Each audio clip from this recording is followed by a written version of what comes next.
आज Doubtnut app download करें। Doubtnut पर अपने सभी गणित, रसायन विज्ञान, भौतिक विज्ञान और जीव विज्ञान के डाउट्स का करो सफाया। बस प्रश्न की फोटो खींचो, एक ही प्रश्न को क्रॉप करो और तुरंत वीडियो सोल्यूशन पाओ। अभी डाउनलोड करें। क्वेश्चन है कथन और कारण में। तो कथन कहता है कि एक पतली स्टेनलेस स्टील की सुई स्थिर जल पर तैर सकती है, जबकि कारण दिया हुआ है कि कोई भी वस्तु तब तैरती है जब उत्प्लावक बल उसके भार को संतुलित कर देता है। ठीक है, तो हमें कथन और कारण में संबंध देखने होंगे। तो पहला दिया हुआ कथन और कारण दोनों सत्य होते हैं और कारण कथन का सही स्पष्टीकरण देता है। दूसरा है यदि कथन और कारण दोनों सत्य हैं लेकिन कारण कथन का सही स्पष्टीकरण नहीं देता। तीसरा है कथन सत्य है लेकिन कारण असत्य। और चौथा कथन और कारण दोनों असत्य है, ये कहा जा रहा है। अब अगर हम ये बात करें कि हमने जल की एक सतह ले ली, ठीक है, जल की सतह और नीचे के तल पर पानी मौजूद होगा या जल मौजूद होगा। ठीक है, ये हमने बता दिया। सबसे ऊपरी सतह यहाँ पर हम देखते हैं, बोला जा रहा है एक पतली स्टेनलेस स्टील की एक सुई।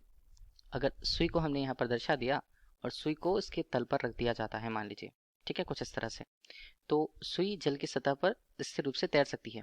तो इसे हमने बता दिया कि ये सुई है और इधर हम कहें तो ये जल की सतह है, जल की सतह। ठीक है, इतना हमारे पास हो गया। अब इसका कारण देखें।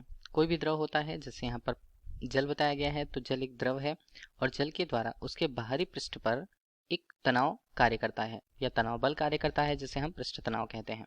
ये पृष्ठ तनाव क्या होता है? ये पृष्ठ तनाव उस जल के सतह को कम से कम क्षेत्रफल प्राप्त कराने की प्रकृति रखता है। इस तरह हम देखते हैं कि जल का ऊपरी सतह हमेशा तनाव की स्थिति में होता है और उस तनाव को हम पृष्ठ तनाव कहते हैं। और उसी पृष्ठ तनाव के कारण ये सुई जो होता है, ठीक है, देखिए सुई क्या करेगा, सुई अब देखिए एक रेखीय रूप में नीचे की तरफ उसका भार होगा। भार काफी कम हो जाता है क्योंकि रेखीय रूप में बराबर रूप से डिस्ट्रीब्यूट है या वितरित है इसका भार। ठीक है, और इतने ही रूप में पृष्ठ तनाव के द्वारा, केवल जल के पृष्ठ तनाव के द्वारा, ध्यान दीजिएगा, जो बल है वो कार्य करते हैं ऊपर की तरफ। ठीक है, जो बल ऊपर की तरफ कार्य करेंगे, अगर सुई के द्वारा लगाए गए बराबर बल के बराबर हो, मतलब विपरीत दिशा में बराबर हो, तो सुई यहाँ पर आसानी से तैरने लगेगी। तो ये कथन जो दिया हुआ है वो सही है, लेकिन कारण के तौर पर क्या बोला है कि कोई भी वस्तु तब तैरती है जब उत्प्लावक बल उसके भार को संतुलित कर लेता है। देखिए यहाँ पर भी हम उत्प्लावक बल की बात कर सकते थे, लेकिन उत्प्लावक बल की बात हम कब करते हैं? जब यहाँ पर वस्तु का भार जो होता है या वस्तु का आकार एवं भार वो अधिक परिमाण में हो। ठीक है, तो अगर वे अधिक परिमाण में होते हैं तभी हम उत्प्लावक बल की गणना कर पाते हैं। लेकिन अभी देखिए सुई है, सुई के लिए तो उसका भार बहुत कम होगा।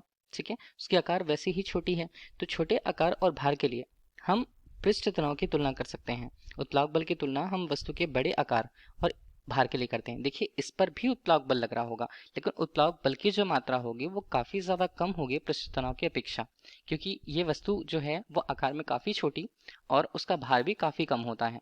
ठीक है, तो ये दिया तो सही है कारण के तौर पर कि कोई भी वस्तु तब तैरती है जब उत्प्लावक बल उसके भार को संतुलित कर लेता है। ठीक है, लेकिन कारण कथन के कारण के तौर पर सही नहीं है। इस तरह से कथन और कारण दोनों सही है, लेकिन कारण कथन की सही स्पष्टीकरण नहीं देता है। तो ऑप्शन बी यहाँ पर क्वेश्चन का राइट आंसर होगा। Thank you. कक्षा 6 से 12वीं से लेकर नीट, IIT, JEE वो एडवांस के लेवल तक 1 करोड़ से ज्यादा छात्रों का भरोसा। आज ही डाउनलोड करें डाउटनेट ऐप या व्हाट्सएप करें अपने सारे डाउट्स 8400 400 400 पर।